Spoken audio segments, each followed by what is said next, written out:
Are you thinking about running for that Senate seat in 2014?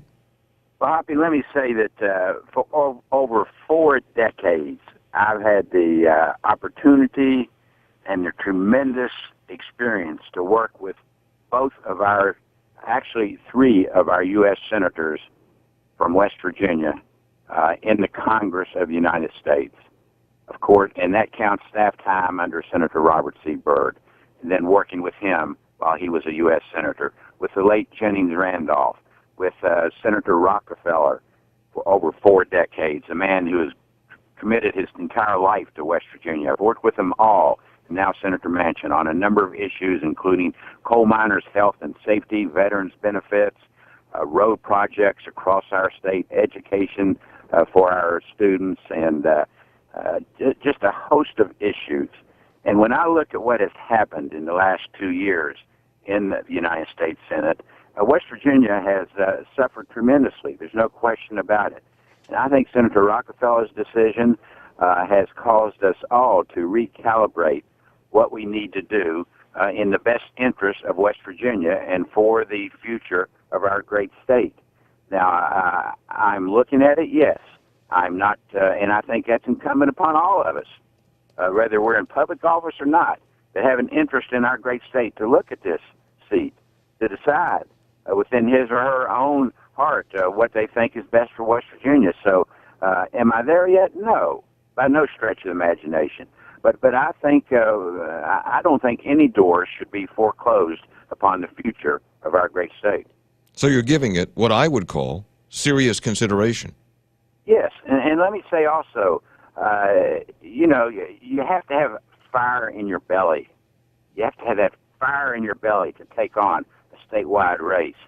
That's something that perhaps I have lacked in my last couple campaigns in southern West Virginia. Oh, really? But I really feel if I embark upon this path, that fire will be in my belly. You've got to work hard for it. I mean, I'm talking about shoe leather. I'm not just talking about media buying campaigns. I'm talking about shoe leather, the old type politics, grassroots level.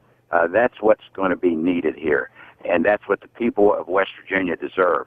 And they deserve to hear all the candidates' positions. They deserve to see who is interested and who really is best for the future of our state. And that's what I want to hear over these next several months. And I commend Senator Rockefeller not only for his service, tremendous service to the people of West Virginia, and his lifelong dedication to our state, but I commend him for making the decision he has made at an early date. We have plenty of time to vet out our candidates on both sides.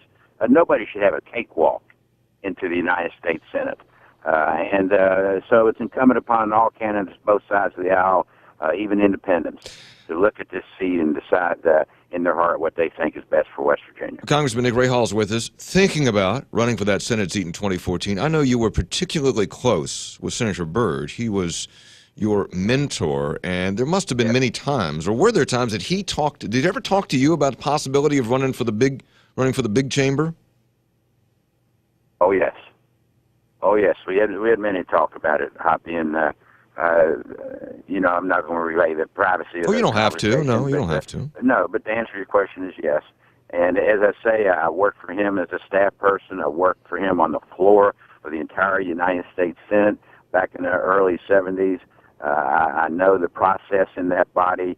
I know many of the individuals that are still there, although many have gone on, but certainly a lot of my colleagues that I served with in the House of Representatives are over in that body now, both sides of the aisle. So I'm able to work across party aisles.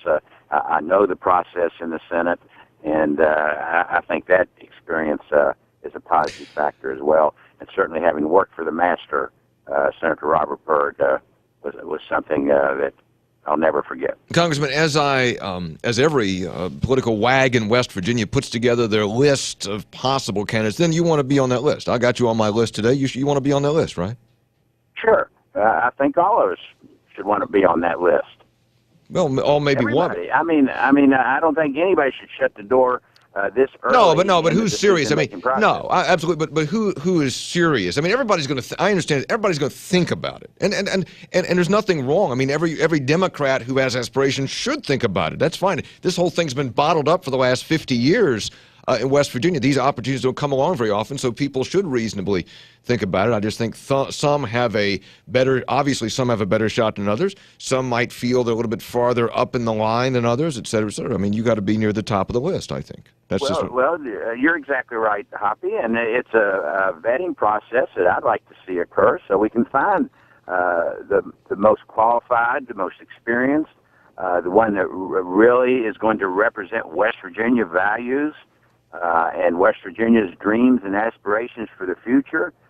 Not look back at the past, but build upon that past, yes, and use that past, but use the positive from it to build for our future. And I think we all should do that. And again, go back to what I said a little while ago. We have to vet out who's really got the fire in their belly to take upon this race, because it is hard work. Do you?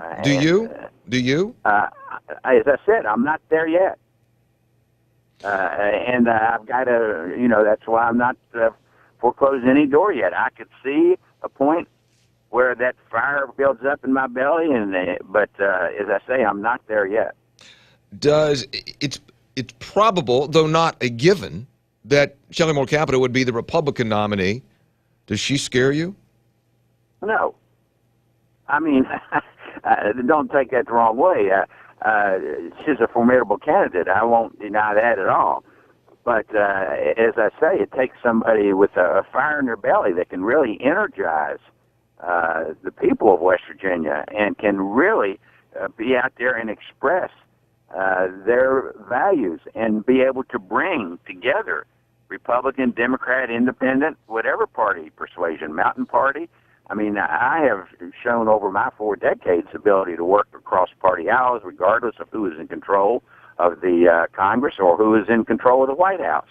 And I think that's very important. So, as I say, it's incumbent upon all of us, both sides of the aisle, Republicans as well, to look at that seat and decide if they are the one that can do the job and not be scared by anybody that's out there far too early, in my mind, campaigning for the seat. I read today, somebody gave me a stat, and they said 40% of all Democratic votes in West Virginia are in your district. I mean, that's you have I'm just talking strategy here. You have an advantage there because you've been elected continuously in the 3rd district, and there's a lot of Democrats there.